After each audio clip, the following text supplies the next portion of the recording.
నమస్కారం ఘంటారావానికి స్వాగతం. ముందుగా ప్రధానాంశాలు. నిపుణులే భయపడేంతగా పోలవరం విధ్వంసం, జగన్ జాతి విద్రోహి అంటూ ప్రభుత్వం శ్వేతపత్రం.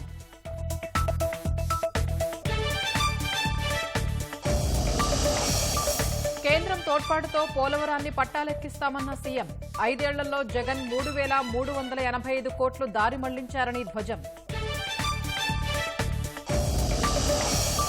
పురపాలికల్ని వైకాపా ప్రభుత్వం నిర్వీర్యం చేసిందన్న నారాయణ, తాగునీటి పథకాల పునరుద్ధరణపై అధికారులతో సమీక్ష.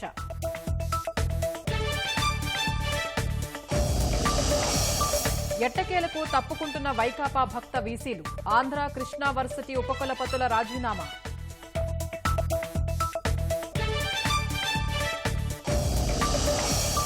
గ్లాస్ పరిశ్రమలో కంప్రెషర్ పేలి 6 మృతి, హైదరాబాద్ శివారు షాద్నగర్లో దుర్ఘటన.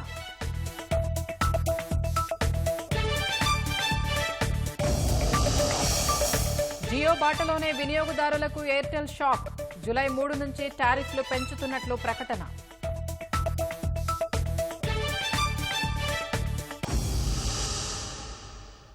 ప్రస్తుత పరిస్థితుల్లో పోలవరం ప్రాజెక్టు కట్టడం కంటే మరమ్మతులే కష్టమైన పని అని సీఎం చంద్రబాబు వెల్లడించారు. పోలవరం ప్రస్తుత స్థితిగతులపై శ్వేతపత్రం విడుదల చేసిన ఆయన 2014 నుంచి 2019 వరకు తాము పడిన శ్రమని జగన్ గత 5 ఏళ్లలో గోదాట్లో కలిపేశారని ఆవేదన వ్యక్తం చేశారు.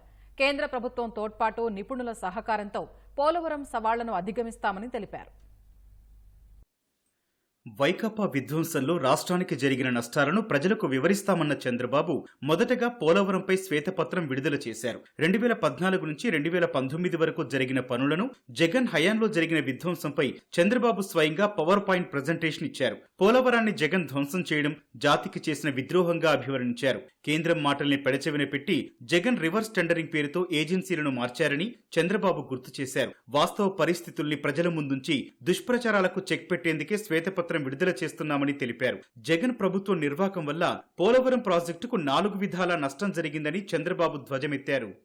ప్రాజెక్టులు ఏముంది, ఇది ఎన్ని నీళ్లు వస్తాయి, పనులు ఏ స్టేజ్ లో ఉన్నాయి, ఇప్పుడు ఏం చేయాలని ఆలోచించకుండా, కనీసం విజిట్ చేయకుండా ప్రమాణ స్వీకారం చేస్తానే పనులు నిలిపేశాడు. ప్రత్యామ్నాయ ఏర్పాట్లు చేయకుండా పనిచేసే ఏజెన్సీలు తీసేశాడు, కాంట్రాక్టర్లు తీసేశాడు, ఆఫీసర్లు తీసేశాడు. డయాఫామ్ వాళ్ళు దెబ్బతిన్న 2 ఏళ్ల తర్వాత తెలుసుకున్నటువంటి ఒక బ్లైండ్ గా, అంటే వీళ్ళు ఎక్కడ పడుకున్నారో ఏం చేశారో తెలియని పరిస్థితి 2 ఇయర్స్ తర్వాత మెలుకునే పరిస్థితికి వచ్చింది. 3 మేజర్ డ్యామేజ్ జరిగాయి. కాంక్రీట్ వర్కులు మాత్రం స్పిల్వే మిగిలింది, డయాఫామ్ వాల్ డ్యామేజ్ అయింది.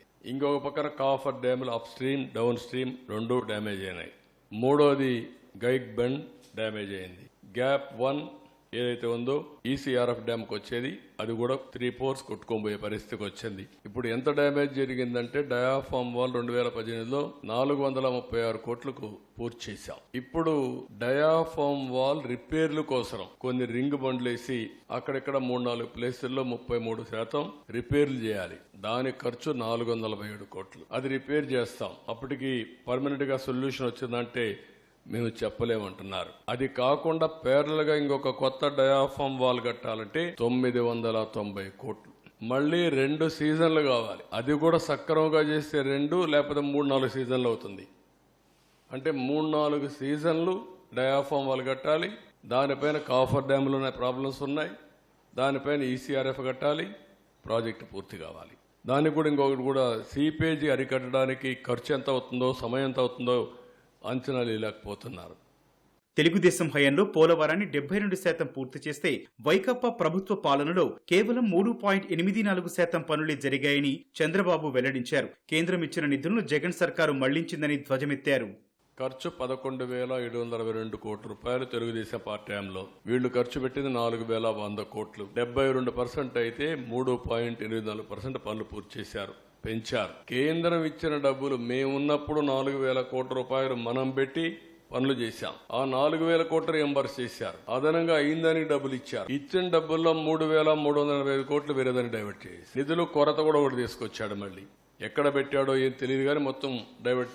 ఎలాంటి ప్రాజెక్టులో తెలుగుదేశం పార్టీ హయాంలో స్టేట్ ఫండ్స్ పెట్టి ప్రాజెక్టు పూర్తి చేస్తే ఇతను వాళ్ళిచ్చిన డబ్బులు డైవర్ట్ చేసే పరిస్థితికి వచ్చాడు. హైడల్ ప్రాజెక్ట్ మొత్తం 2020 నాటికే పూర్తి అయ్యేది. ఈ రోజుటి వరకు ఇది పూర్తి కాలేదు కాబట్టి మినిమం 300 3,000 కోట్ల రూపాయల నష్టం వచ్చింది ఆపర్చునిటీ కాస్ట్. ఊరికే మా వాళ్ళు లెక్కేశారు కానీ ఇది కరెక్ట్ కాదు. దానికి కూడా ఈ రోజు మొత్తం 4,900 కోట్ల రూపాయలు అదనంగా అవుతుందని. ఎవ్రీ ఇయర్ డిలే అయితే ఆ ప్రాజెక్ట్ మళ్ళీ పెరుగుతా వస్తుంది, కాస్ట్ పెరుగుతా వస్తుంది. ఇప్పటికి 38% పెరిగిందని కాస్ట్. ఇంకొక పక్కన ఐడిల్ ప్రాజెక్ట్ వల్ల 3,000 కోట్లు, వ్యవసాయానికి నీరు అందకుండా పోయిందాని వల్ల ఒక 45,000 కోట్లు. ఒక వ్యక్తి పిచ్చి కుక్క అని అరిసి మంచి కుక్కను చంపేసినట్టు ఒక మంచి ప్రాజెక్ట్ని అవినీతి జరిగిందని నెపం పెట్టి ప్రాజెక్ట్ని మొత్తం కూల్చేసే పరిస్థితికి వచ్చాడు. ఒక దుర్మార్గమైన చర్య ఇది. ఇది చూస్తే చాలా ఆవేదన, బాధ, ఓసారి ఇరిటేషన్, కోపం కూడా వస్తుంది. 5 ఏళ్లు కష్టపడ్డాం, కష్టం మొత్తం బూడిదలో పోసిన పన్నీరైంది. ఈ ప్రాజెక్ట్ని పూర్తిగా సర్వనాశనం చేయడానికి వైఎస్ఆర్ కాంగ్రెస్ పార్టీ అహంభావంతో జగన్ చేసినటువంటి దుస్సాహసం. అర్హత లేని వాళ్ళకి అధికారం వస్తే ఇవే జరుగుతాయి. ముఖ్యమంత్రిగా కాదు, రాజకీయాలకే అర్హత లేని వ్యక్తులు. పోలవరంపై సెంట్రల్ వాటర్ కమిషన్ చేతులెత్తేసిందని, అందుకే కేంద్రం అంతర్జాతీయ నిపుణులతో కమిటీ వేసిందని తెలిపారు. అమెరికా, కెనడా నిపుణులు ఇక్కడే ఉండి పర్యవేక్షిస్తారని, వారిచ్చే సూచనల ఆధారంగా ముందుకెళ్తామని చెప్పారు. ఇప్పుడు ఈ ప్రాజెక్టుకి ఏ పరిస్థితి వచ్చిందంటే కేంద్రం ఇంటర్నేషనల్ ఎక్స్పర్ట్స్ ఇన్వైట్ చేసింది. మొన్నే ఒక జియో ఇష్యూ చేశారు. అమెరికా నుంచి 2, కెనడా నుంచి 2 ఎక్స్పర్ట్స్ ని పెట్టి ఎవ్రీ మంత్ 10 days ఇక్కడ ఉండి ఏ అధ్యయనం చేసి రికమెండేషన్లు ఇమ్మని, ఎట్లా కాఫర్ డ్యామ్ని రెక్టిఫై చేయాలి, డయాఫామ్ వాల్ ఏ విధంగా ఇచ్చేయాలి, ప్రాజెక్ట్ యొక్క సేఫ్టీ ఏంటి, వాళ్ళందరితో రికమెండేషన్లు తీసుకుని ముందుకు పోవాలని ఉద్దేశంతో పిలిచారు. ఈ మంత్ కానీ ఫస్ట్ వీక్ కానీ వచ్చే అవకాశం ఉంది. వాళ్ళు వస్తానే వాళ్ళు కూడా అధ్యయనం చేసిన తర్వాత కొంత క్లారిటీ వస్తుంది. అంటే ఇక్కడుండే CWC central water works department commission, central water commission చేతులు తీసే పరిస్థితికి వచ్చారు. కాబట్టి ఇంటర్నేషనల్ ఎక్స్పర్ట్స్ను కూడా పెట్టి వాళ్ళు కూర్చొని, ఎందుకంటే బిగ్ ఇష్యూ సేఫ్టీ ఇష్యూ, అలాంటి సేఫ్టీ ఇష్యూస్ కాంప్రమైజ్ అయితే ఇబ్బంది వస్తుందనే ఉద్దేశంతో వీళ్ళందరినీ పిలిచారు. వాళ్ళందరూ వచ్చిన తర్వాత ఒక అవగాహన వస్తుంది. తర్వాత ఏం చేయాలో మనం ఆలోచించడానికి ఒక ఇది వస్తుంది. జగన్ పాపాలు రాష్ట్రాన్ని ఎంతకాలం వెంటాడుతాయో కాలమే చెప్పాలని సీఎం వ్యాఖ్యానించారు. ఇలాంటి వ్యక్తి కూడా రాజకీయాల్లో ఉండి ముఖ్యమంత్రిగా ఉండడానికి అర్హత ఉందా అనేదే మన ఎన్నికల్లో చర్చ జరిగింది. దాని ఫలితమే 11 సీట్లు ఇచ్చారు. ఎప్పుడు రానటువంటి వర్డిక్ట్ వచ్చింది. కానీ ఆ వర్డిక్ట్ అయితేనే అయిపోలేదు. ఇది శాశ్వతంగా ప్రతి ఒక్కరు ఆలోచించుకోవాల్సిన అవసరం ఉంది. అతను చేసిన పనులు 5 ఏళ్లు, అతను చేసిన ఘోరాలు అన్నీ కూడా రాష్ట్రానికి శాపాలుగా మారాయి. అది 10 ఏళ్లు ఎంటాడుతుందా, 20 ఏళ్లు ఎంటాడుతుందా, 30 ఏళ్లు ఎంటాడుతుందా, కాలమే చెప్పాలి. సాగునీటి ప్రాజెక్టులపై 2వ శ్వేతపత్రం విడుదల చేస్తామని చంద్రబాబు తెలిపారు. రాష్ట్రంలోని మరో 2 విశ్వవిద్యాలయాల వీసీలు రాజీనామా చేశారు. Andhra university VC Prasad Reddy, registrar Stephenson తమ పదవులకు రాజీనామా చేశారు. ఇన్ఛార్జ్ రిజిస్ట్రార్గా కిషోర్ బాబు బాధ్యతలు స్వీకరించారు. అలాగే కృష్ణా విశ్వవిద్యాలయ ఉపకులపతి జ్ఞానమణి కూడా తన పదవికి రాజీనామా చేశారు. ఉన్నత విద్యాశాఖ మౌఖిక ఆదేశాలతో వీసీ జ్ఞానమణి రాజీనామా చేశారు. గత 5 ఏళ్లలో ఏయూ వీసీ ప్రసాద్ రెడ్డి వర్సిటీని భ్రష్టు పట్టించారంటూ విద్యార్థి సంఘాలు, ప్రజా సంఘాల నేతలు డిమాండ్ చేస్తున్నారు. వీసీ ఛాంబర్ను వర్సిటీని వైకాపా కార్యాలయంగా మార్చేశారని, ఆ పార్టీ పెద్దల కనుసన్నల్లోనే పనిచేశారని అభియోగాలు ఉన్నాయి.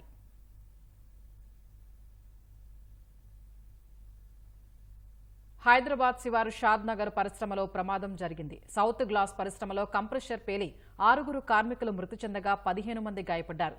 పేలుడు ధాటికి కార్మికుల మృతదేహాలు ఛిద్రమయ్యాయి. కంప్రెషర్ పేలుడుతో పరిశ్రమలో భీతావహ వాతావరణం నెలకొంది. గాయపడిన కార్మికుల్ని సమీపంలోని ఆసుపత్రులకు తరలించి చికిత్స అందిస్తున్నారు. బాధితులంతా వివిధ రాష్ట్రాల నుంచి వచ్చిన వలస శ్రామికులే. పొట్టచేత పట్టుకుని పిల్లా పాపలతో బతకటానికి వచ్చిన వారు ఇలా మృత్యువాత పడటం వల్ల బాధిత బంధువుల రోదనలతో ఆ ప్రాంతమంతా దద్దరిల్లింది. ప్రమాద బాధితుల్ని ప్రభుత్వం, ఫ్యాక్టరీ యాజమాన్యం ఆదుకోవాలని కోరుతున్నారు.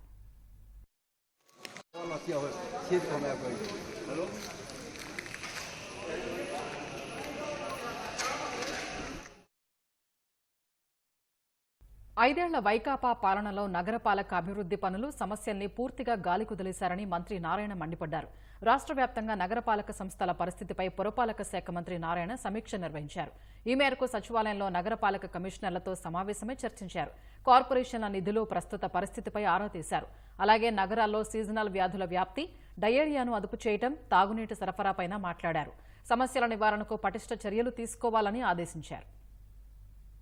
ఏషియన్ ఇన్ఫ్రాస్ట్రక్చర్ ఇన్వెస్ట్మెంట్ బ్యాంక్ ద్వారా 5,350 కోట్లు శాంక్షన్ చేయడం జరిగింది. అది 2019 ఫిబ్రవరి అనుకుంటాను, అంటే కరెక్ట్ గా ఎలక్షన్స్ కి ముందు. దాంట్లో మెయిన్ గా ఏంటంటే drinking water, sewerage lines, plants, తర్వాత స్టామ్ వాటర్ అంటే పెద్ద పెద్ద డ్రైన్స్, ఈ మూడింటికి ఖర్చు పెట్టేటట్టుగా మెయిన్ గా చేశాం. అయితే గత ప్రభుత్వం 5 సంవత్సరాల్లో కలిసి దాంట్లో ఖర్చు పెట్టింది ఒక 429 కోట్లు. అంటే 5,350 కోట్లు ప్రాజెక్ట్ ఇస్తే 5 సంవత్సరాలు అయిపోయేటప్పటికి దాంట్లో ఖర్చు పెట్టింది కేవలం 429 కోట్లు మాత్రమే. రేపు 30వ తేదీకి అది ఎక్స్పైర్ అయిపోతుంది ఆ ప్రాజెక్ట్. ఫైనాన్స్ డిపార్ట్మెంట్కి చెప్పి ప్రిన్సిపల్ సెక్రటరీ గారు గవర్నమెంట్ ఆఫ్ ఇండియాకి రాశారు. గత ప్రభుత్వ హయాంలో కాకినాడ పోర్టుని అడ్డాగా మార్చుకుని ఆహార మాఫియా నడిపించారని పౌర సరఫరాల శాఖ మంత్రి నాదెండ్ల మనోహర్ మండిపడ్డారు. శాఖలన్నీ మాజీ ఎమ్మెల్యే ద్వారంపూడి చంద్రశేఖర్ కుటుంబం కోసమే పనిచేశాయని ఆరోపించారు. కాకినాడ కలెక్టరేట్ వివేకానంద సమావేశం మందిరంలో జిల్లా అధికారులతో ఆయన సమీక్ష నిర్వహించారు. పౌర సరఫరాల శాఖలోని లోపాలపై అధికారులతో చర్చించారు. వ్యవస్థీకృత మాఫియా ఉంది మనకి ఇక్కడ. చిత్తూరు నుంచి కాకినాడ వరకు గ్రీన్ ఛానల్ నడిపించారు వాళ్ళు ఇన్ని రోజుల నుంచి. కాకినాడ పోర్టుని ఒక అడ్డాగా మార్చుకుని ఒక కుటుంబానికి లబ్ధి జరిగే విధంగా రాష్ట్ర వ్యాప్తంగా దోపిడీ జరిగిపోయింది. పేదవాడు పొట్టగొట్టి ఆహార మాఫియా సృష్టించి ప్రతి మండలంలో కూడా వీళ్ళు ధాన్యం సేకరించుకుని ప్రభుత్వం 39 రూపాయలు పర్ కిలో బియ్యం అందిస్తుంటే 7 రూపాయలకి, 8 రూపాయలకి, 10 రూపాయలకి వీళ్ళు కిలో కొనేసి ఎక్స్పోర్ట్ చేసుకుని వేల కోట్ల రూపాయలు సంపాదించారు. కేవలం ఒక ద్వారంపూడి కుటుంబానికే మేలు జరిగే విధంగా వ్యవస్థను మొత్తం మారిస్తే మాత్రం ప్రభుత్వం దానికోసం కాదు. ఎవ్వరూ ఇటువంటి అవకతవకలు, పొరపాట్లు చేసినా ఎక్కడ కూడా సహించాం. సివిల్ సప్లైస్ కార్పొరేషన్ ద్వారా గత ప్రభుత్వం 36,300 కోట్ల రూపాయలు అప్పులు చేశారు. అసలు ఊహించలేము మనం. అన్ని కార్పొరేషన్లో కూడా నంబర్ 1 స్థానాన్ని తీసుకెళ్లారు మమ్మల్ని అప్పుల్లో. రైతులకు మాత్రం 1,600 కోట్ల రూపాయలు బకాయిలు వదిలేసి వెళ్ళిపోయారు. ఇది వాళ్ళ నిజాయితీ. కష్టాల్లో ఉన్న ప్రజలకు అండగా నిలిచేందుకు మంత్రి నారా లోకేష్ చేపట్టిన ప్రజా దర్బార్కు వినతులు వెల్లువెత్తుతున్నాయి.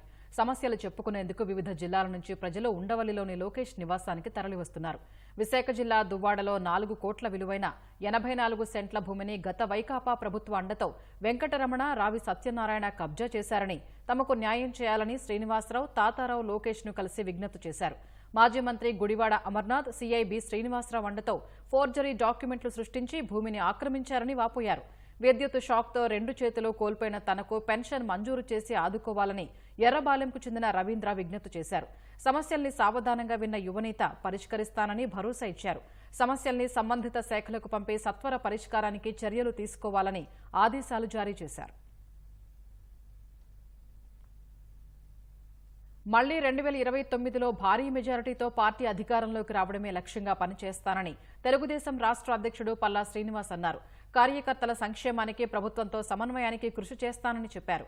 అధినేత చంద్రబాబు తనపై పెట్టుకున్న నమ్మకాన్ని నిలబెట్టుకుంటానన్నారు.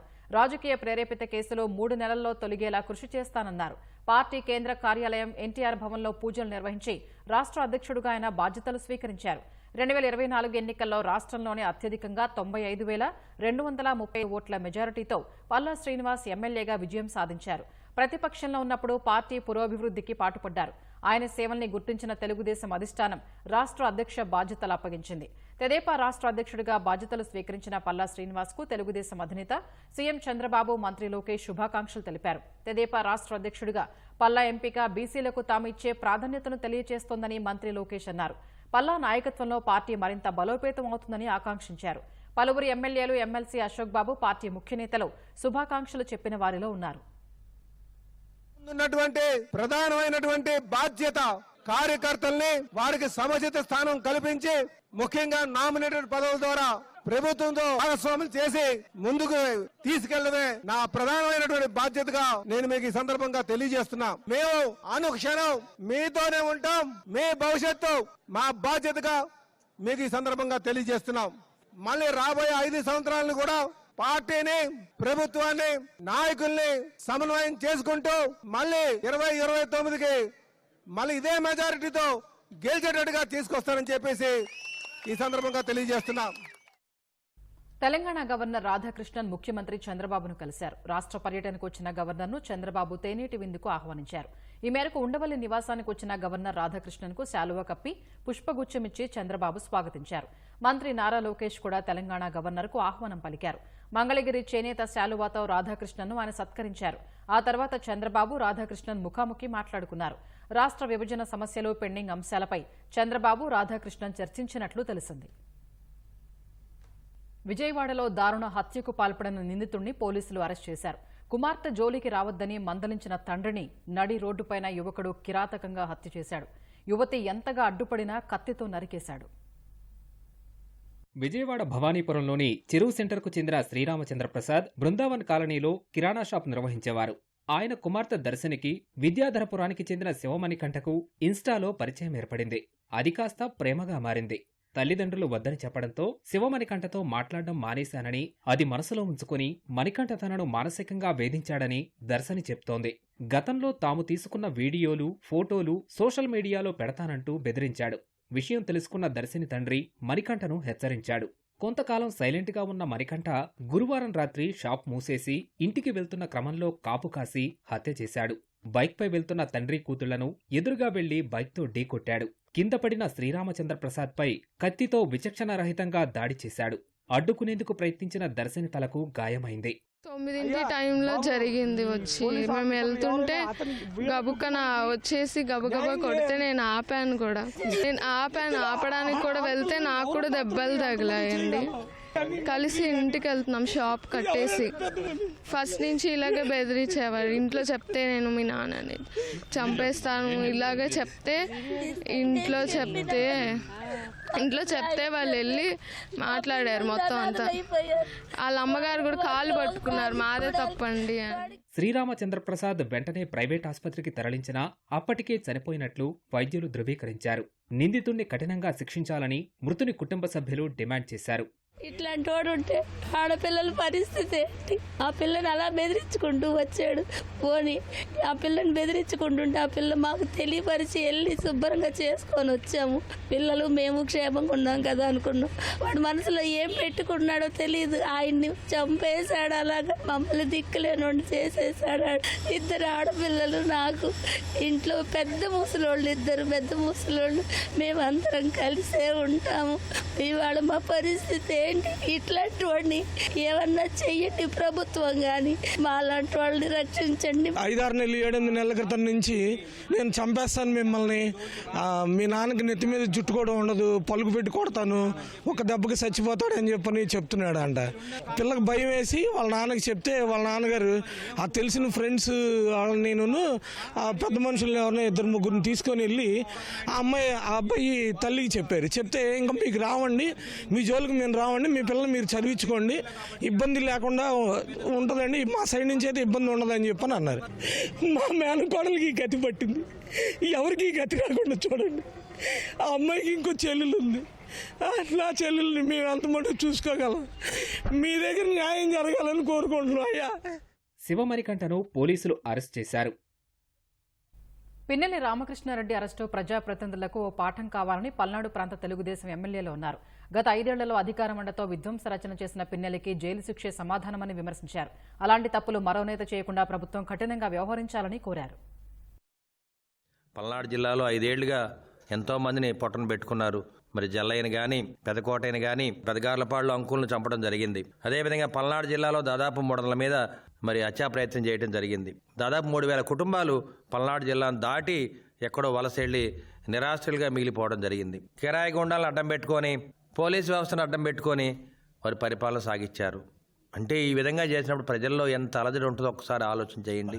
చట్టం దాని పని చేసుకుపోతుంది. ఇటువంటి చర్యలు రాబోయే కాలంలో ఏ నాయకుడు కూడా చేయడానికి వీల్లేదు. అధికారాన్ని అడ్డం పెట్టుకొని పోలీసుల చేత చట్టాన్ని తుంగలో దొక్కించి అనేక తప్పులు చేయించారు. విధ్వంసాలు చేసి, దోపిడీలు చేసి, ప్రజల్ని హింసించినటువంటి ఈ దుర్మార్గులకి ప్రజాకోర్టులో శిక్ష పడింది. చట్టంలో వీరు చేసినటువంటి నేరాలన్నీ వెలికితీసి కఠినంగా శిక్షించాల్సిన అవసరం ఉంది. ఇలాంటి నరరూప రాక్షసులు ప్రజల మధ్య కాదు ఉండాల్సింది, జైళ్లలో ఉండాలి. ఎవరైతే అధికారులు తప్పు చేశారో, చట్టాన్ని తుంగలో తొక్కారో అలాంటి వారి మీద కూడా కఠినంగా చర్య తీసుకోవాల్సిన అవసరం ఉంది. మాచర్ల ఎమ్మెల్యేతో పాటు అనేక అరాచకాలు చేసినటువంటి ఆయన తమ్ముడు పిన్నెల్లి వెంకటరామరెడ్డిని వెంటనే అరెస్ట్ చేయాలని డిమాండ్ చేస్తున్నాం. ప్రముఖ టెలికాం సంస్థలైన జియో, ఎయిర్టెల్ తమ వినియోగదారుల జేబుకు చిల్లుపడే నిర్ణయాలు తీసుకున్నాయి. గురువారం జియో తన టారిఫ్లపై 12.5% నుంచి 25% వరకు పెంచనున్నట్లు ప్రకటించగా తాజాగా ఎయిర్టెల్ కూడా అదే బాటలో నడిచింది. ఈ మేరకు తమ టారిఫ్లపై 10 నుంచి 21% ధరలు పెంచనున్నట్లు ఎయిర్టెల్ నిర్ణయం తీసుకుంది. రెండు సంస్థలు పెంచిన నూతన ధరలు జూలై 3 నుంచి అమల్లోకి రానున్నాయి. జియో తన టారిఫ్లను పెంచి వినియోగదారులకు షాక్ ఇవ్వగా తాజాగా ఎయిర్టెల్ సైతం అదే బాటలో నడిచింది. తమ మొబైల్ సేవల టారిఫ్లను పెంచుతున్నట్లు ఎయిర్టెల్ ప్రకటించింది. పెంచిన రేట్లు జూలై 3 నుంచి అమల్లోకి రానున్నట్లు తెలిపింది. ప్లాన్ల రకం, వ్యాలిడిటీని బట్టి ధరల పెరుగుదల 10 నుంచి 21% వరకు ఉన్నట్లు వెల్లడించింది. ప్రతి వినియోగదారుడిపై ₹300 ఆదాయం లక్ష్యంగా ధరలను సవరించినట్లు ఎయిర్టెల్ పేర్కొంది. అన్ని ప్లాన్లపై సగటున రోజుకు 70 పైసల చొప్పున పెంచినట్లు తెలిపింది. ప్రీపెయిడ్ సహా పోస్ట్ పెయిడ్ ప్లాన్ల ధరలను సైతం ఎయిర్టెల్ సవరించింది. నెలవారీ ప్రముఖ టారిఫ్ ధరలు ఒకసారి పరిశీలిస్తే ₹179 ప్లాన్ ₹199కి, ₹265 ప్లాన్ ₹299కి, ₹299 టారిఫ్ ₹349కి పెరగనున్నాయి.